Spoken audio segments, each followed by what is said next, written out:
भिवानी के लिए विकास की अब डगर जो है पीछे नहीं रहेगी। भिवानी का विकास अब और भी तेजी से होगा।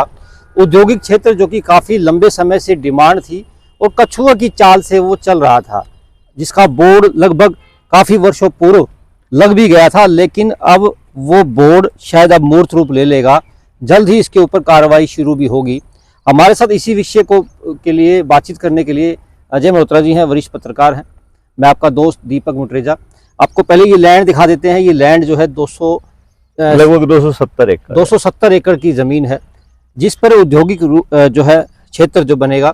इन तमाम विषयों को लेकर के हम चर्चा करेंगे। सर, आपका बहुत बहुत स्वागत है। सर, जानना चाहेंगे भिवानी के लिए, क्योंकि भिवानी हमेशा कछुए की चाल पर ही चलता है।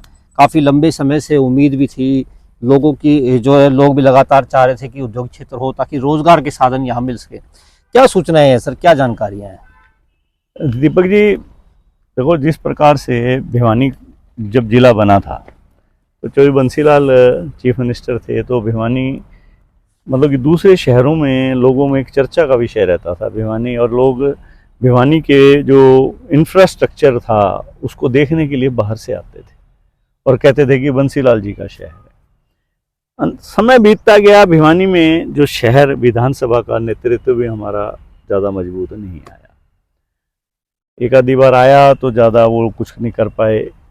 सरकार की आपस की जो खींचातानी थी पार्टियों की, नेताओं की, उसने भिवानी के विकास को आगे नहीं बढ़ने दिया। 2009 में एक पब्लिक इंटरेस्ट लिटिगेशन डली भिवानी में, जिसमें शहर के चारों तरफ नए बाईपास, ट्रांसपोर्ट नगर, इनके बारे में हाई कोर्ट में इशू आया। वहाँ हरियाणा सरकार ने ये एडमिट किया कि हम ये चीज़ें करेंगे, और ज़मीन भी चिन्हित तो कर ली ट्रांसपोर्ट नगर के लिए भी और बाईपास के लिए भी। काम किसी पे शुरू नहीं हुआ। पिछले 10 वर्षों से कम बाईपास पे काम शुरू हुआ। बाईपास आज आप देखो, ये एक बाईपास बन के अब तैयार हुआ है। एक दादरी की तरफ जा रहा है पीछे, इधर ये सीधा दादरी रोड को और लोहारू रोड को कनेक्ट करता है। अभी भी इसका एक हिस्सा रह रहा है रोहतक रोड, झांसी रोड को लोहारू रोड से कनेक्ट करने का। उसी दौरान यहाँ पर 270 एकड़ जमीन एक्वायर करी हरियाणा आपका विकास प्राधिकरण ने, हुड्डा ने, जिसका नाम आजकल हरियाणा शहरी विकास, उस टाइम हुड्डा होता था। और इस लैंड में ये फैसला हुआ कि हरियाणा यहाँ पर एक ट्रांसपोर्ट नगर बनाया जाए। ट्रांसपोर्ट नगर इसलिए दीपक जी जरूरी था कि अब देखो, आप शहर का जब दायरा आप 8 किलोमीटर बाहर आ गए हो, तो शहर से इंडस्ट्री है, आपका ट्रांसपोर्ट है, वो बाहर की तरफ होनी जरूरी है। आपका 23 सेक्टर है, 21 सेक्टर है, 23 सेक्टर है, तो 13 और 21 तो आपके पहले से रेजिडेंशियल हैं। हाँ जी। 23 सेक्टर आपका औद्योगिक था। उसके बाद गांव आ गया, पालवास आ गया, जमीन नहीं थी।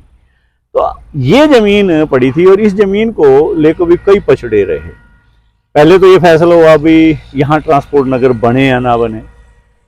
बनाएगा तो कौन बनाएगा, HSIDC बनाएगा या आपका हुड्डा वाले बनाएंगे। हमारे जो पॉलिटिकल लीडरशिप थी भिवानी की, उसने कोई सक्रियता नहीं दिखाई। अगर देखो, कई शहर ऐसे हैं जहाँ के पॉलिटिकल लीडर्स बहुत एक्टिव हैं। जो हमारे भिवानी शहर के थे, उन्होंने ज़्यादा कहीं जोर नहीं मारा। ये चीज़ कहते हैं ना, अंधे की माखी राम उड़ावे, वो पड़ी रही। अब जाके सरकार ने स्वतः संज्ञान लिया, भाई ये सेक्टर जो ट्रांसपोर्ट नगर है उसको डेवलप हुड्डा करेगा। और लगभग इसका वो क्या है कि खाका तैयार हो गया है और उसको मंजूरी मिल चुकी है। इसके अंदर पहले सड़कें बनेंगी, फिर इसमें सड़कों के साथ साथ सीवरेज, लाइट, सब कुछ होगा। उसके बाद इसमें लगभग 1100 प्लाट काटे जाएंगे। सर, कब तक उम्मीद की जा सकती है, कब तक ये जो कार्य है वो शुरू हो जाएगा? जिस प्रकार से आपने बताया कि सड़कें डलेंगी, सीवर डलेगा, लाइट की व्यवस्थाएं जो है वो होंगी, कब से ये शुरू जो है इसके ऊपर, मतलब भूमि पूजन इसका ये कहा जाए मोटे शब्दों में? दीपक जी, कोई चीज़ भी जब होती है ना, अगर उसको आपने सरकारी चीज़ को स्पीड में करना है, तो आपकी जो राजनीतिक इच्छा शक्ति है, यहाँ के जो जनप्रतिनिधि है, वो कितना जोर मारते हैं। अब मेरे को नहीं लगता कि हमारे जनप्रतिनिधि इतना ज़्यादा जोर मार पाते हैं। हाँ, सरकार के लेवल पे जो चीज़ चलेगी। उम्मीद ये की जा सकती है कि आने वाले 2-3 महीने में इसका टेंडर हो जाएगा और 3-4 महीने बाद 4-5 महीने बाद इस पे इंफ्रास्ट्रक्चर का काम शुरू होगा। क्योंकि पिछले दिनों हरियाणा सरकार ने हुडा जो बिल्कुल ही इग्नोर्ड पड़ा था, पिछले 10 सालों से हुडा जो विभाग है उसकी तरफ कोई सुध लेने वाला नहीं था, प्राइवेट बिल्डर आगे बढ़ रहे थे। तो सरकार ने भी इस बारे में सोचा है, अपार्ट फ्रॉम दिस, इसके अलावा जी पूरे हरियाणा के 69 शहरों के अंदर हुडा रिहायशी के सेक्टर बनाने जा रहा है। और उसके लिए उसमें 2 फेज़ में काम है। पहले 13 शहर हैं जिसमें फरीदाबाद, गुड़गांव, यमुनानगर, हिसार, हांसी, इनके अंदर तो प्रक्रिया शुरू हो गई है और लैंड पूल का सिस्टम बनाया गया है, ई लैंड पोर्टल खोला गया है, किसानों से लैंड ली जाएगी उसमें और लैंड को फिर उसमें वो बनेंगे, सेक्टर बनेंगे और उसके ऊपर काम अब शुरू है। आज ही गवर्नमेंट ने फैसला लिया है कि हम लैंड तो इस जो इनकम आएगी हुडा से तो वो इंफ्रा पे ही लगनी है ना। तो अब यहाँ से भी जो यहाँ काम होगा स्वाभाविक है, यहाँ से जनरेट हो, क्योंकि हुडा एक तरह से दिवालिया हो गया था पहले। उसमें हुडा वालों का तो मैं कसूर मानता ही मानता हूँ, सरकार की भी अनदेखी रही और ऊपर से मुआवजा बहुत था। आपने किसान की ज़मीन बिना किसी पॉलिसी के एक्वायर कर ली, पहले की सरकारों ने ऐसे किया, वो कोर्ट में चले गए, एक एक किसान को बहुत ज़्यादा हुडा को मुआवजा देना पड़ा। मतलब कि इसमें मैं पहले की सरकारों की गलतियां मानता हूँ, उन्होंने किसी नियम के बगैर अगर एक्वायर करी है, सुध नहीं ली, मतलब सरकारों ने सही। हाँ, वो बाद में वो पैसा कौन देगा? हुडा देगा। आपके सेक्टर कट के या तो लोगों में थोड़ा थोड़ा डाल दोगे या सरकार देगी। तो अब ओवरऑल HSBP में थोड़ा सरकार ने ध्यान देना शुरू किया है। उसी के नाते मेरे को लगता है कि आने वाले 3-4 महीने में यहाँ काम शुरू हो जाएगा। लेकिन सर उसमें एक समस्या और भी आती है, जिस प्रकार से अभी आपने जिक्र किया कि सरकार की जो पॉलिसी थी वो गलत थी, लेकिन उस सरकार में एक चीज़ थी पिछली सरकारों में कि जब भी कोई रेजिडेंशियल जब हुडा कोई प्लॉट काटता था उसमें एक तरह के फॉर्म भरवाए जाते थे, एक लॉटरी सिस्टम होता था।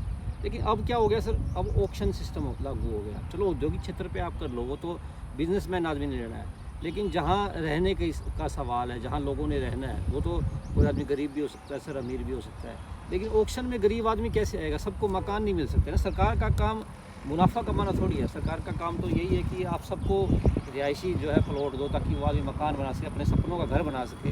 लेकिन सपनों के घर तो सपनों में ही रह गए। दीपक जी देखो, मूलतः तो जो हुडा डिपार्टमेंट बनाया गया था एक आम आदमी को ज़मीन देने के लिए बनाया गया था। उसको एक प्लान्ड ढंग से सेक्टर बसाए जाएं और आम आदमी जिसको कहते हैं middle class, lower middle class, वो वहाँ जाके रह सके। अब तो समय बीतता गया। अब जितने लेफ्ट ओवर प्लाट्स हैं बचे हुए हैं उनको ये ऑप्शन करते हैं, वो स्वाभाविक है, आम आदमी नहीं ले सकता उसमें तो प्रॉपर्टी डीलर या पैसे वाले ज़्यादा ऑप्शन भरेंगे। सरकार को पैसे का तो फ़ायदा हो रहा है, लेकिन आपको ये चीज़ ध्यान रखनी चाहिए कि सरकार लोगों के लिए होती है, लोगों की भलाई के लिए होती है। कम से कम सेक्टर के मामले में जहाँ आप नए मकान अगर प्लाट दोगे, तो अगर आपने यही नीलामी वाला केस जारी रखा तो आम आदमी फिर रह जाएगा। उसके लिए कम से कम सरकार को ये चाहिए एक रेट फिक्स करे जो ठीक रेट हो और फिर लॉटरी सिस्टम करे और आम आदमी को प्लाट मिल जाए ताकि वो अपने सपनों का घर बना सके। अब फिर हम दोबारा से सेक्टर की बात पे आ जाते हैं दीपक जी। तो ट्रांसपोर्ट नगर अगर यहाँ बनता है, जैसा कि अब रास्ता साफ़ हो गया है और अब कोई रुकावट नहीं रही है, जैसा ITC वाला भी साफ़ हो गया फंडा, अब सिर्फ हुडा वालों ने बनाना है। देखो, एक तो यहाँ से हाईवे जा रहा है, ये हाईवे के साथ आपका सेक्टर बनता है। आपका दिल्ली से, रोहतक से, राजस्थान से, इधर पंजाब से कोई व्हीकल आता है तो वो व्हीकल यहाँ आके रुकेंगे। शहर के अंदर पोल्यूशन कम होगा, कंजेशन कम होगा, आपकी ट्रैफिक की समस्या को काफ़ी हद तक निजात मिलेगी। इस गवर्नमेंट यहीं रोक देगी सबको। दूसरा, आपका जो पुरानी आपकी वो है इंडस्ट्रियल एरिया, वो इंडस्ट्रियल एरिया नहीं, जो आपकी ऑटो मार्केट है, आज उसके अंदर भी एक सेचुरेशन आई हुई है। अब शहर की आबादी 20 साल पहले क्या थी, आज क्या हो चुकी है, तो वहाँ और उद्योग और दुकानें खोलने की दिक्कत है। कम से कम इस ट्रांसपोर्ट नगर में नए ट्रांसपोर्ट के साधन आएंगे, नई ट्रांसपोर्ट खुलेंगी, आपके यहाँ पर नई छोटी औद्योगिक इकाइयाँ आएंगी, अब क्या है, आपके सर्कुलर रोड पे कई लोग वो खोल के बैठ गए अपने अपने ट्रांसपोर्ट, हालू बाज़ार में खोल के बैठ गए। अब वो ट्रक सवेरे शाम शहर के अंदर से, मतलब कि आप रोहतक गेट से वो एंट्री करते हैं या एमसी कॉलोनी से होके जाते हैं और वो दादरी गेट, बावड़ी गेट, सर्कुलर रोड उसको भर देते हैं। अगर यहाँ बन जाएगा तो स्वाभाविक है यहाँ आके रुकेंगे ट्रांसपोर्टों में सभी के सभी, और व्हीकल जो शहर से लेने आएंगे अपने सामान को, वो छोटे व्हीकल आएंगे, रोज़गार भी बढ़ेगा, लोगों को कन्वेंस भी बढ़ेंगी, शहर का भी विकास होगा। अब आप देखो, इससे जो आगे का एरिया है, चाहे गुजरानी साइड का लगा लो, चाहे कालवास का लगा लो, जहाँ जहाँ ये बाईपास जा रहा है, अब पहले क्या होता था कि शहर हमारा एक सर्कुलर रोड के अंदर था, जितना विकास हुआ उसके अंदर हुआ। अब ये असली अब ये बन गया आपका सर्कुलर रोड। इसका मतलब ये है कि आप ये जगह आपके हांसी गेट से लगभग 7-8 किलोमीटर, हाँ, निनानगांव लगभग 5 हो गया, तो ये निनानगांव की मतलब कि निनान की ज़मीन है। हांसी गेट से मैंने आपको बताया ना, ये जगह 7 या 8 किलोमीटर है। अब आपके चारों ओर एक रिंग रोड बन गई, आप 7-8 किलोमीटर के अंदर शहर का विकास होगा तभी तो शहर बढ़ेगा।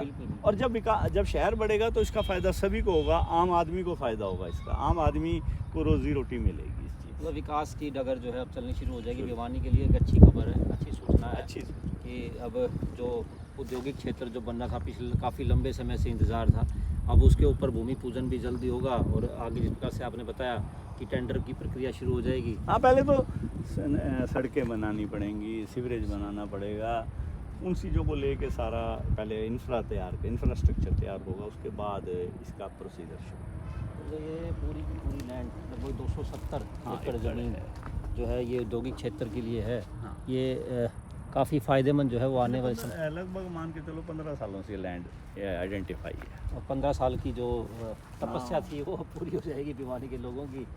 सर क्या कहना चाहेंगे, कितना फ़ायदा जो है वो, क्योंकि बिजनेसमैन आएंगे तो भिवानी शहर का भी विकास होगा। बात ये दीपक जी, बात बिजनेसमैन की नहीं है। शहर जब बढ़ता है तो उसके बढ़ने से आप देखोगे, जब शहर बढ़ेगा तो 8 किलोमीटर का एरिया है, उसके इधर भी जो शहर गांव हैं, वो एक तरह से भिवानी नगर निगम बन जाएगा।